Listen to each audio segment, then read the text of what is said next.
कल हम अवतारवाद की बात कर रहे थे तो कुछ लोगों के ये कमेंट आए हैं कि ये अवतारवाद तो बहुत प्रचलित है,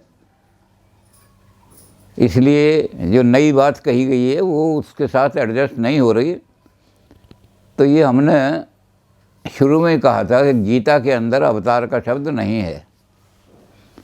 गीता के अंदर जो 700 श्लोक हैं उसमें कहीं भी अवतार शब्द नहीं आया है। दूसरी बात हमने ये कही, इसलिए डिटेल में दोबारा उसको कहने की ज़रूरत नहीं है। जो गीता पढ़ेंगे, 700 श्लोक पढ़ेंगे तो उसमें अवतार कहीं नहीं मिलेगा। दूसरी बात हमने कल ये भी कही थी, उसको भी विस्तार से अगर देखेंगे तो पता लग जाएगा। हमने शॉर्ट में कही थी कि जो लोग गीता को ये मानते हैं कि सर्वा उपनिषदा गावो दोगदा गोपाल नंदना, गीता जो है उपनिषदों का सार है, तो उसमें भी हमने कहा था कि किसी भी उपनिषद में भगवान के अवतार की ये बात नहीं कही गई कि भगवान धर्म की स्थापना करने के लिए अवतार लेते हैं, किसी भी उपनिषद में नहीं है। तो या तो हम ये कहें कि गीता उपनिषदों का सार नहीं है, कोई अलग चीज़ है, और अगर हम उपनिषद का सार मानते हैं इसको, तो उपनिषद में अवतार की बात नहीं है कि भगवान अवतार लेते हैं। अब इसमें दो मत हैं, दोनों हमने बात कर दी थी कि पॉपुलर जो रिलीजन है जिसको कि ये साधु संत प्रचार करते हैं, उसमें अवतारवाद की बात है पौराणिक। पुराणों में भी 10 अवतार नहीं हैं, पुराणों में भी 24 अवतार माने गए हैं, जिनमें से 10 मुख्य हैं। तो 24 अवतार कौन हैं,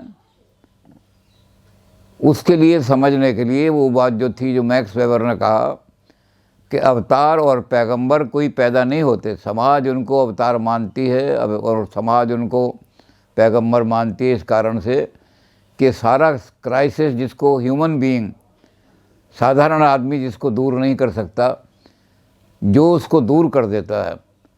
अब असाधारण आदमी की बात जो है, अवतार की बात में रामायण में 3 जगह अवतार का शब्द आया है, 2 जगह आया है।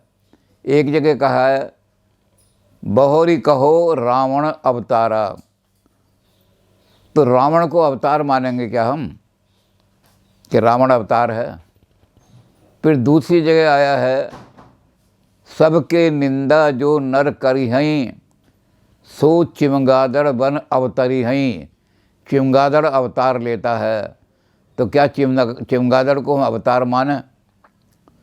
तो ये जो शब्द हैं ये ऐसे हैं जिनको समझना, जो दूसरे लोग हैं, जो ज्ञानी लोग हैं, उन्होंने शब्दों की दार्शनिक रूप से व्याख्या की है। लेकिन जो आम आदमी हैं, जिनको हम ये कह सकते हैं कि सामान्य बुद्धि के आदमी हैं, उनके लिए हमारे पौराणिक लोगों ने, उपनिषद वालों ने नहीं, उपनिषद तो ज्ञानियों के लिए हैं, उपनिषद में अवतार की बात नहीं है। पुराणों में अवतार की बात पुराण साधारण आदमी के लिए हैं, इसलिए साधारण आदमी के लिए पुराण का शब्द, वो अवतार का शब्द इसलिए प्रयोग किया है कि साधारण आदमी कलेक्टिव कॉन्शियसनेस का अर्थ भी नहीं समझता। कंसेप्ट तो क्या समझेगा, धारणा तो क्या समझेगा, इसको स्कॉलर ही समझ सकते हैं। तो स्कॉलर्स ने इस तरह से व्याख्या की है कि कलेक्टिव कॉन्शियसनेस अपने आप को किसी न किसी रूप में प्रकट करके समाज को टूटने से, विखंडित होने से बचा लेती है, और समाज उसको फिर अवतार लाद देते हैं, कहने लगते हैं इसको। तो इस दृष्टि से हमारे जो स्कॉलर हैं उन्होंने कहा है कि हम ये कहेंगे कि आज के युग में जिन्होंने समाज को बचाया, दयानंद भी एक बहुत बड़े अवतार हैं। तो दयानंद पर हम अवतार का शब्द तो इसलिए लागू नहीं कर सकते कि आर्य समाज ये अवतार को मानते नहीं, लेकिन हम पॉपुलर भाषा में कह सकते हैं कि दयानंद ने भी अवतार लेके समाज को लेकिन स्कॉलरली भाषा में हम ये कहेंगे कि समाज की सामूहिक चेतना जो है वो प्रकट हुई, और उसने दयानंद के रूप में प्रकट होकर के सारे जो पतित और डूबता हुआ समाज था उसको बचा लिया।